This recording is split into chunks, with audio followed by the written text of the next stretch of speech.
Hey, what's up, guys? I'm going to give it a second, let everyone come in here. We have some really big news coming out on the US dollar. Right now, we've all been told, ever since we were young, to save money, to invest well. But now everything's at a very interesting point because the dollar at this rate is very likely to become nearly worthless in the next couple of years. The big question we have to ask ourselves is, where do we invest the money and what's happening behind the scenes that could pose that to become our real reality? So take a look at this here, this article in LA right now.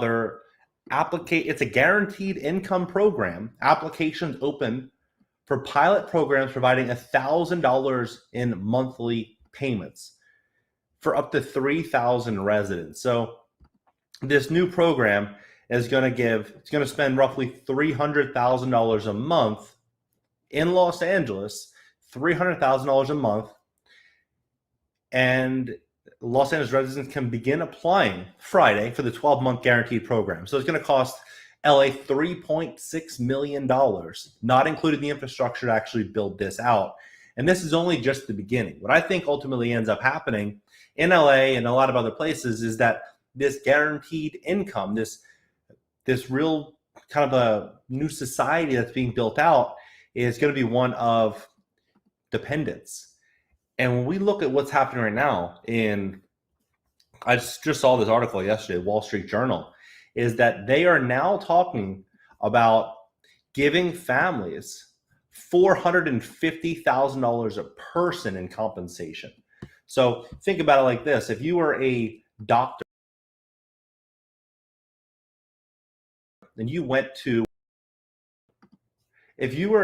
and you intended to become a successful businessman, you went to school for 8 years, then you went 2 years after that, and you stayed in the hospital and you climbed the ladder. If you did that for 10 years, working in the hospital for 10 years, good chance you don't have $450,000 in the bank, let alone up to $1 million, which is what is very likely going to happen right now. And so this is the big question we have to ask ourselves, is where is the dollar going? So the Biden administration's in talks to offer immigrant families that were separated during around $450,000 a person in compensation, according to people familiar with the matter. This is Wall Street Journal. As several agencies work to resolve lawsuits filed on behalf of parents and children. And they say that the amount can go up to roughly $1 million per family. $1 million per family. Now,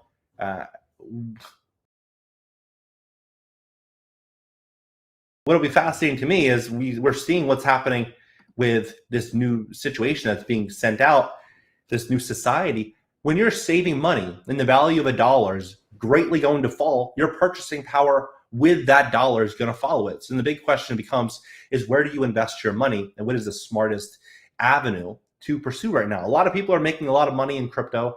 A lot of people are allocating a lot of capital towards silver and gold. A lot of people are buying a ton of real estate. What do you guys think is the ultimate position to allocate your capital towards? I'm going to enter the chat too. Where do you guys see the dollar going? What's up, Jay? Hey, Trenton. 2 other cities have already done that already. Yep. Morning, Ed. This is what happens. We don't understand the economics and live in. Yeah. This is going to be really fascinating to witness this firsthand. Us 30 makes me tons of money. Yeah. I'm out here looking at houses right now in Florida, and prices are through the roof. They're through the roof. For you to get anything, good chance just 2 years ago, that property was selling for 35% or 40% less than it is today. Like, the people are afraid of the dollar. People are afraid of holding on to all these banknotes. If they're just going to, it's kind of like Dogecoin in some way, how Dogecoin can simply just increase the supply, unlike, say Bitcoin, where it's capped at 21 million. Dogecoin, they can make endless Dogecoin. And so because of that, the value is likely never going to hit some astronomical sum because the market cap is, it's not fixed. So when the same thing is true with our dollars, what does that equate to? That equates to a situation where people that are holding currency, these banknotes, are asking themselves, am I better off positioned in a stock or precious metals holding my own liquidity, or am I better off just sitting in the bank? Long-term food, gold, silver, mining stocks, keeping 2 years of cash for emergencies. Everything was, yeah. I mean, a lot of people, really good advice too, Jackson. Yeah, a lot of people are doing just that. They're allocating some money to silver and to gold, and they're under the impression that the cost of living is only going to be going up. And so if that does happen, it's better to probably allocate capital to it now rather than spending more money tomorrow for the same items. I got lucky. I knew the collapse was coming. I got lucky. Foreclosure, 3-bed, 2-bath, 2.5 acres land. Yeah, 2.5 acres. That is a really nice plot of land. I was looking at a piece of land in Texas, a couple of houses on it, really nice property, and we'll see if the deal works out. The problem is that it's out in the middle of nowhere, but that's fine. That's good. But if we want to get anywhere into the city, it's like an hour and a half drive. Trading is cheat code to combat. Yep. If you're skilled, a lot of people don't have the talent, the patience, and the ability to sit there and watch, their portfolios going up and down. Some people just don't have that in them. Some people do, and those people can end up making a lot of money. But from what I've seen, a lot of people don't have that outlook to where they can just ease it back and not get emotionally involved in each and every trade and transaction. Yeah, I mean, what do you guys think is going to happen with this? Do you think this $450,000 situation here is going to become our reality? $450,000 a person in compensation. That is just a astronomical sum of money. You think about what that could buy. That could buy a house in the suburbs, all cash with a brand new Mercedes. That's what that could buy. Or if you have two people in the family, $450,000 each, close to $1 million a family. It's unbelievable, right? So it's a real big question we all ask ourselves is, what does the end look like, and how much money is going to be given away? Because this new society being built out right now is going to change. It's going to change everything. Out of the middle of nowhere, sounds great to me. In Colorado, nothing under $500K. I bought 1.5 acres and put a mobile on it. I have a lot of people close to me too that are talking about the same thing. You go out there, buy a plot of land. Even Michael Burry said the best investment is land that owns a natural water source. So you have land and you have the actual water source right on the property that you have full control over. He said that is way more, it's going to hold way better than anything else, any other investment. In a recession, land holds value. 450K is buying vote. Yeah, I mean, there's crazy enough to do anything. I do believe land is going to be the option. I think land is really the ultimate investment. Multifamily is a great investment too, but yesterday I was discussing all the new changes that are going to be coming in for landlords, most likely. And if that does happen, what is going to happen is the operating cost for these properties is going to go sky high. Meanwhile, utility bills are going to be going up. Everything else is going to be going up, which is going to make it very, very challenging for these landlords to hold on to the properties. And everything's going up except wages. Wages are not going up. So the dollar is going to be in a very, very peculiar situation very soon. 3 hours from the Bay, 50% stuff. Yeah. Well water. Yeah. 450. Let's see here. Not in Bay Area. Farm dirt, right? Yeah, I moved out of California. Right now I'm in Florida. What do you think will happen to the tenants? The tenants, the tenants are in a very interesting situation too, because landlords now, especially mom and pop landlords that went through a lot of pain over the last 2 years, they're going to be very careful about who they're going to rent to and who's going to fill that unit next. But a lot of tenants that were they lost their jobs or they don't have an ability to drive a steady income stream, they're going to have a situation coming soon, and I don't know how that's going to resolve itself. I do feel bad for the tenants, though. I do feel bad for the tenants, feel bad for the landlords. A lot of people had a lot of expectations, and people were let down across the board. Yeah, I've had quite a few issues with tenants. With a lot of came close with a big problem in California. California is the place you don't want to deal with a problem right now, especially if you're a landlord, because the court systems are so backed up, and tenants have a structure in California called Public Counsel and BASTA, which are free tenant advocacy networks. And these advocacy networks represent the tenant for free. And the landlord ends up hiring their own legal counsel, which can cost between $300 to $500 an hour. And with the court systems being so backed up, the landlords simply can only file paperwork and just wait. So they're incurring massive losses month in and month out, not just on the fact that they may not be receiving income on their units, but also because they're now receiving legal bills. So the worst place to be a landlord right now are California and New York. It's unfortunate. But then again, it's interesting too, because I was looking at a multifamily property here in Florida, and they were saying the same thing, that now Florida is having a real big problem facilitating actions on behalf of the landlord. So there's pretty much problems across the board with landlord-tenant situations right now. Potential renters sit empty just for an investment for the time being. Any updates on the deadline? Transfer wealth is happening. Middle class is now. That's why I'm so adamant right now about I'm doing my new real estate fund, essentially shorting the market. I'll talk about that in the next couple of weeks. I have a call with my attorney in 2.5 to 3 hours. So once that's all finalized, I'll talk a little bit more about that. But none of this can happen. None of this can be sustainable. You have the dollar falling. You have the cost of food going through the roof. Utility bills are skyrocketing. Cost of living is out of control. And you have the great resignation, people walking away from jobs. And it's how can that happen with rents continuing to increase? I don't think rents increase. I think that with operating expenses and taxes increasing on multifamily properties, and investors really not having that capitalistic really landscape to make money in real estate as they did before, it's going to take away a lot of desirability to own the properties and deal with the headaches. So I think that we're going to see a real big shift happen in real estate, especially if there's going to be new situations where these homes and multifamily properties are now being pushed off of fossil fuels, which is a really big topic that I talk about here, because they're trying to weatherize properties, which will push everything onto solar, which is a very, very expensive endeavor. I think it was like $1.75 trillion will be the full cost for America to do this. And this is the actions that we're going to be taking. So these multifamily property owners are going to be taxed more. They're going to have heavier expenses, and a landscape that's not going to benefit them.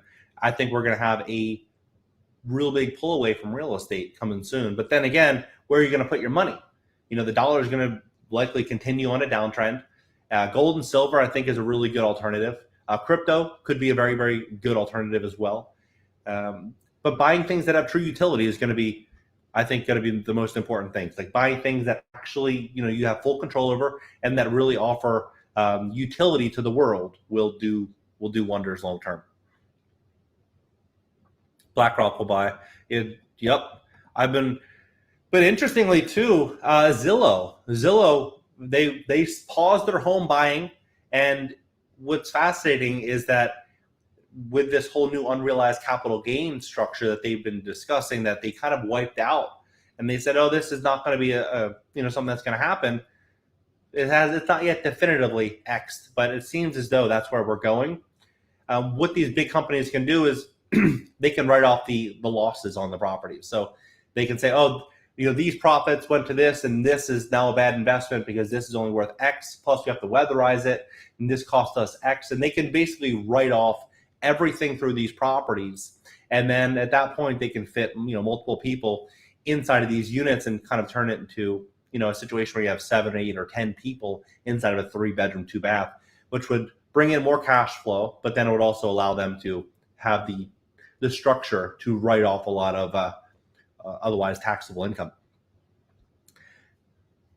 Future gains will be taxed. Yep.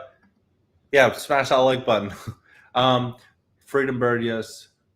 Gas is up like crazy over here. Yeah, Steven Schwarzman, Larry Fink, they've been talking. You don't know who they are, BlackRock and Blackstone. they've been talking a lot that utility bills are about to skyrocket. So if you own property right now, some advice that I have for you is if you can get those utility bills in the tenant's name, that would probably be a better move. Maybe you discount their rent $100 or whatever you do, but you don't want to ride that situation if utility bills go from 100 to 300 to 400 bucks a month or wherever they go. So I would definitely consider doing that. So if I invest 5K in silver, I would rather honestly have 5K in silver than 5K in cash. That's just my belief. I think silver is likely going to do pretty well over the next 5 years.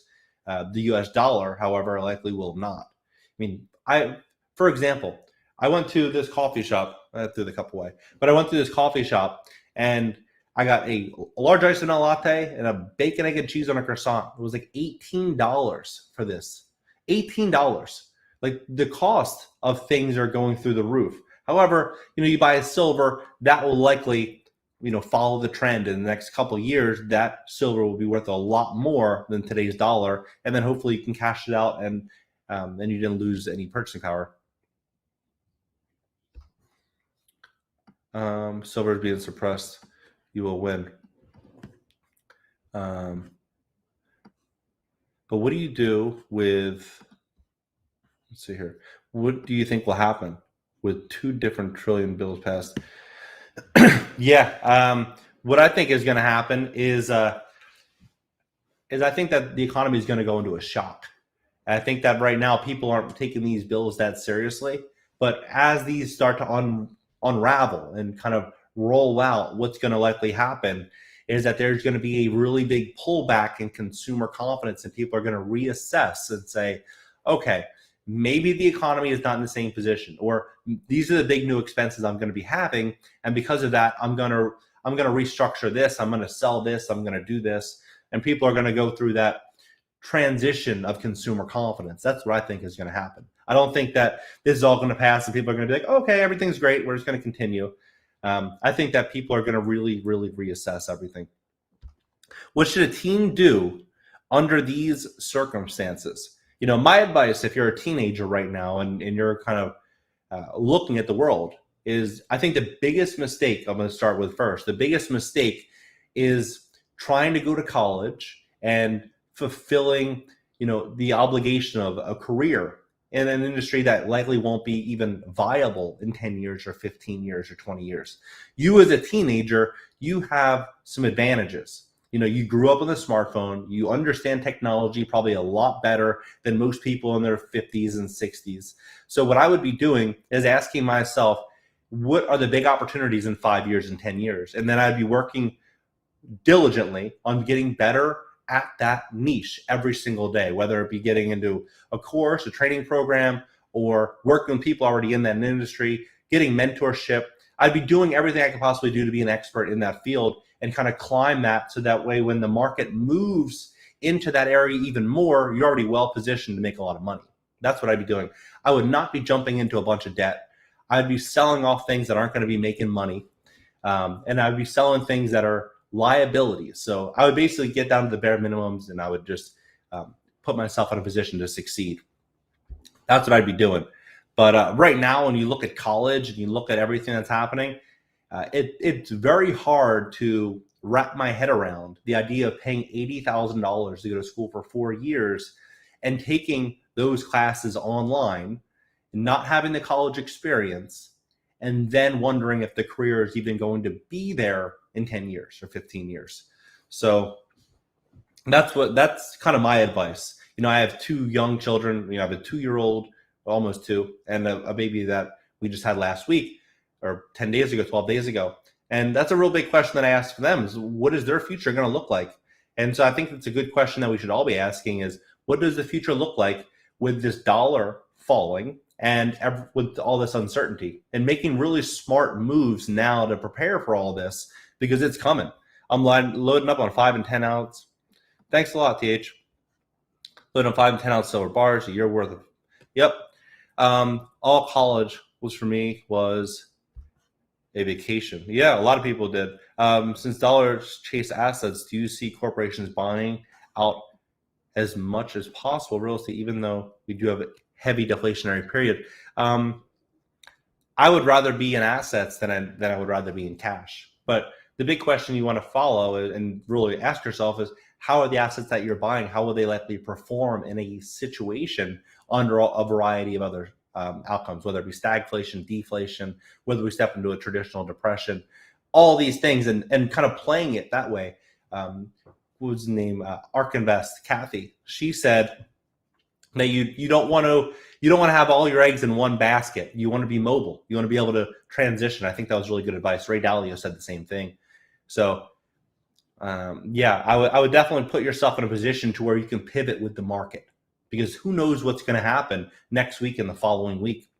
Make yourself valuable, learn new skills that can be useful. Yeah, I had a conversation with my wife a couple weeks ago, and I was sitting out front and I was talking to her saying, you know what, I want to have 10 streams of income, each one of which that I could live off of, because 5 will likely fail and 5 will likely do very, very well. And I feel like that's some really good advice for all of us, is that there's so much uncertainty. You don't know where things are going to likely go. So make sure that you have alternatives, backup income streams, and you can plan ahead for that. All right, I'll hop on here. I might come back on maybe 7-8 hours from now. So hit the notification, subscribe. You'll be notified of my next live stream. All right, guys.